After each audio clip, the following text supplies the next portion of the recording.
Casa Rosalinda. Yan, ito yung kainan dito na buffet.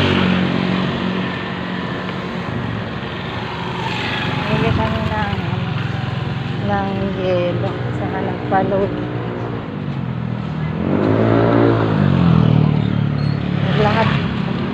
Naglakad na lang ako kesa makain ng motor kasi nakakapagod sa motor.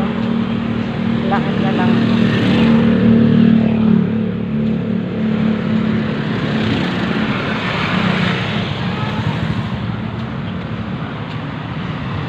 Lakad mo na si Lucy.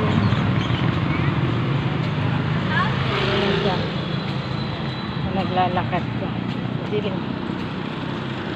Ayan yung bagong dito ng cafe. Coffee. The Boy Paul Coffee.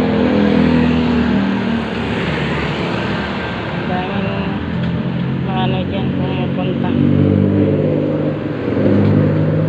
Bagong bukas kasi sa harapan lang ng bahay na